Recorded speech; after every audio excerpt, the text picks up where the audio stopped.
Hey guys, it's Jake and welcome to the channel where I share travel videos, tips, and recommendations. And in today's video, we'll be talking about Charleston, South Carolina. We'll be talking about things that you can do within the city like Rainbow Row, Pineapple Fountain, or King Street.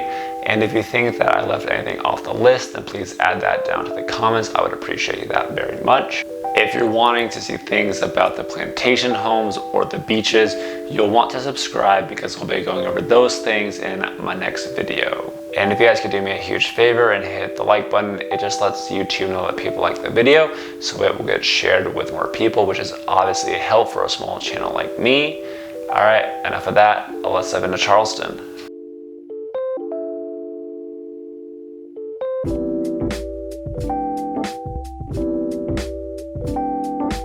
Charleston was voted one of America's most romantic cities by US Magazine, CNN Travel, and Travel and Leisure.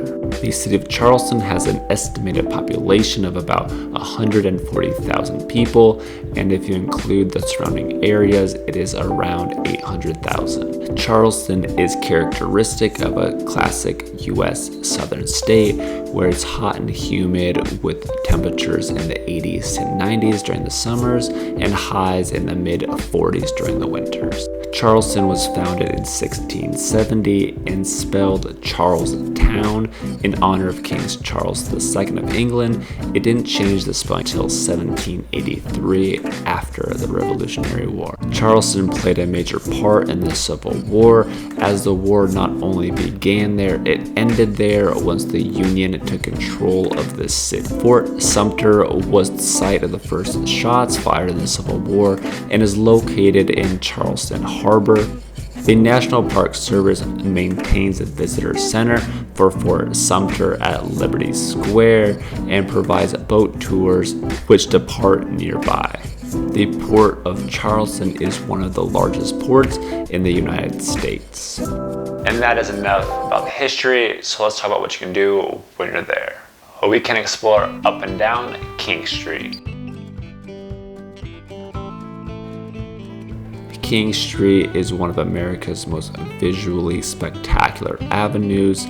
King Street runs from Charleston Harbor to Uptown with 3 sections rightly known for shopping opportunities. The Design District on Upper King, the Fashion District on Middle King, and the Antique District on Lower King.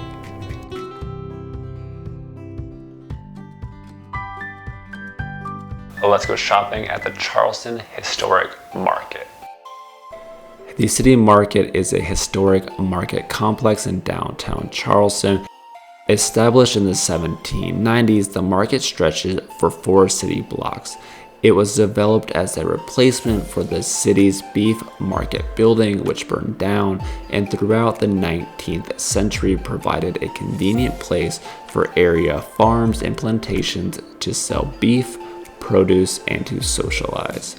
Today, the city market vendors sell souvenirs and other items ranging from jewelry to sweetgrass baskets.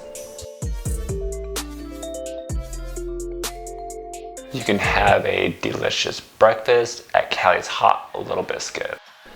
Calis Hot Little Biscuits are touted by Savor Food and Wine and Oprah. The biscuits are made by hand using no machinery whatsoever, and they were amazing. You can go to the Old Slave Market Museum.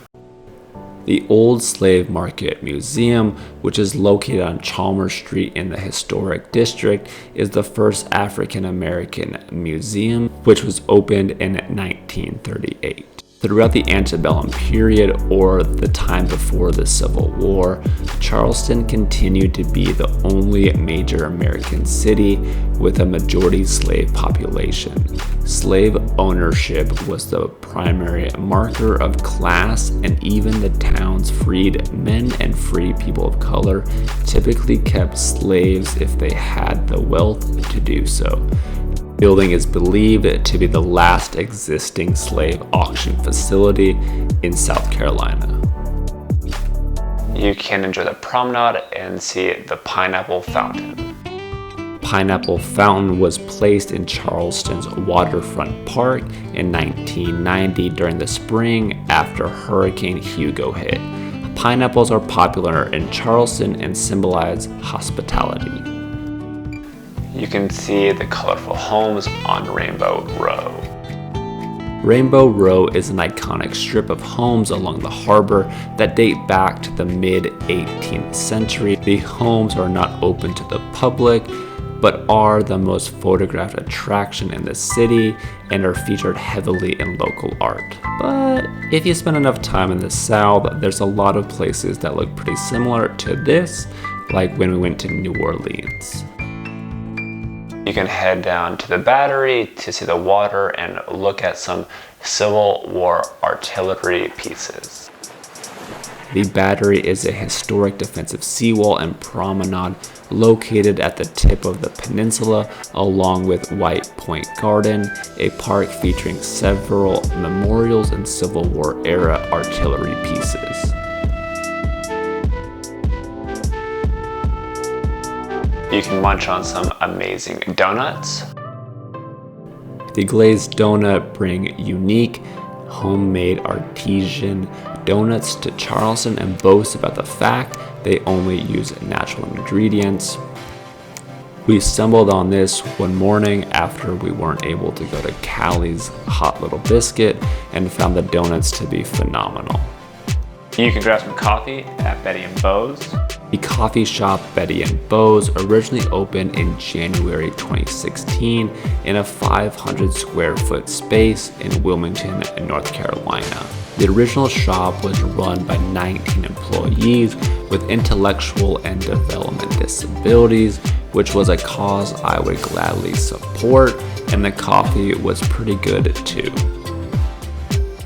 King Street is also a great place for dinner or drinks.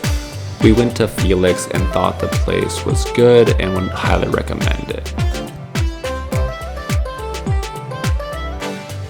We liked checking out rooftops and went to Vendu for their happy hour. The food was less than impressive, the drinks were okay, and the view was just alright. But it served our purpose of seeing a rooftop.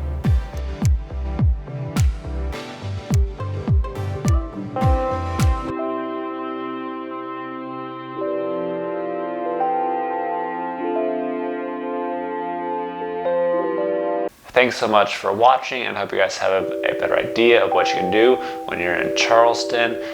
If you think that I left anything off the list, then please add that down to the comments. I would appreciate that. And if you want to see what I did when I was there, I'll put the link down in the description. And do not forget, if you want to be around for my next video, then subscribe. See you guys next time.